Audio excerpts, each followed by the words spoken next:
अब 92 साल की उम्र में जब लता मंगेशकर का निधन हुआ तो उनको लेकर कई सारे किस्से उजागर हो रहे हैं। उनकी पर्सनल और प्रोफेशनल लाइफ से जुड़े कई सारे ऐसे किस्से भी रहे हैं जो इन दोनों मीडिया के गलियारों में काफी ज्यादा वायरल हो रहे हैं। भारत रत्न से सम्मानित लता मंगेशकर अपनी सुरीली आवाज के लिए काफी ज्यादा प्रसिद्ध थी, तभी तो उनकी दीवानगी चारों तरफ देखने को मिली।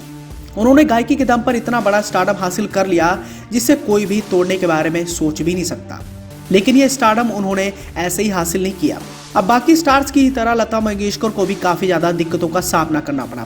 लता मंगेशकर के अनुसार बताया गया था कि अगर उनके पिता जिंदा होते तो कभी भी गायिका नहीं बन सकती थी। दरअसल हुआ यूं कि लता मंगेशकर को अपने पिताजी के सामने कभी भी गाने की हिम्मत नहीं हुई थी। लता मंगेशकर की जिंदगी से जुड़ी कई सारी कहानियां मशहूर हैं और इनके बारे में अक्सर सुनने को मिलता ही रहता है। लेकिन जैसे कि आप सभी जानते हैं कि लता मंगेशकर की एक छोटी बहन भी है जिनका नाम आशा भोसले है, और आशा भोसले के साथ लता मंगेशकर के रिश्ते कुछ खास मधुर नहीं रहे। और वो दिन भी आया जब लता मंगेशकर ने अपने सारे रिश्ते आशा भोसले से तोड़ लिए थे। और क्या था इसके पीछे का कारण, हम आपको इस वीडियो में बताने की कोशिश करने वाले हैं। लता मंगेशकर के नक्शे कदम पर चलते हुए उनकी छोटी बहन आशा भोसले ने भी गायकी में अपना दमखम दिखाया और वो भी मशहूर गायिका के तौर पर काफी ज्यादा प्रसिद्ध है।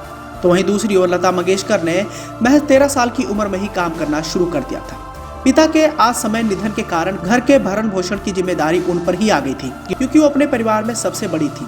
लता मंगेशकर ने परिवार की बड़ी बेटी होने के नाते ये जिम्मेदारियां बखूबी निभाई भी, और उन्होंने अपने छोटे भाई बहनों का बढ़िया तरीके से परवरिश भी किया। हालांकि जब उनकी छोटी बहन आशा भोसले जब बड़ी हुई तो लता मंगेशकर ने इसकी भी जिम्मेदारी और गंभीरता की उम्मीद से भी की। मगर आशा बचपन से ही अलग मिजाज की थी। उन्हें किसी भी तरह के नियमों में बंधना बिल्कुल भी पसंद नहीं था और उन्होंने अपने अलग रास्ते को चुना, जो बात लता मंगेशकर को बिल्कुल भी रास नहीं आई। बताया जाता है कि महज 16 साल की उम्र में ही आशा भोसले ने गणपत राव भोसले से शादी कर ली। गणपत राव उस वक्त 31 साल के थे।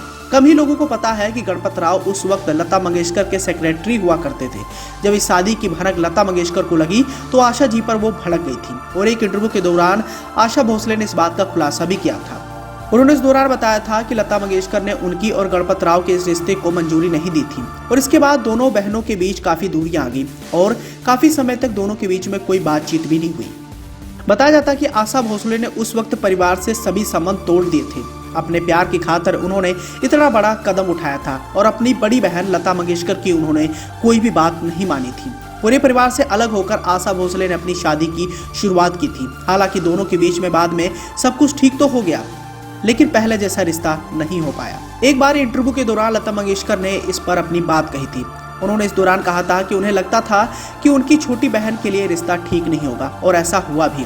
आशा भोसले और गणपत राव के 3 बच्चे हुए, लेकिन उनकी शादी बेहद कड़वे मोड़ पर आकर खत्म हुई। दोनों अलग हो गए। इसके बाद आशा भोसले ने आर.डी. बर्मन से शादी कर ली। वहीं दूसरी ओर लता मंगेशकर की बात करें तो उन्होंने अपने जीवन काल में कभी भी शादी नहीं किया। उन्होंने अपने काम को इतना ज्यादा तवज्जो दिया कि वो सुर की रानी कहलाने लग गई, और उनकी गायकी में इतना ज्यादा दम था कि हर कोई उनका दीवाना हो जाया करता था। उनकी आवाज में कई सारे ऐसे भी गाने हैं जिन गानों को सुनने के बाद लता मंगेशकर की बहुत ज्यादा याद आती है। और 92 साल की उम्र में जब लता मंगेशकर का निधन हुआ तो बॉलीवुड इंडस्ट्री से लेकर आम जन भी उन्हें श्रद्धांजलि भेंट करते हुए रुआंसे हो गए।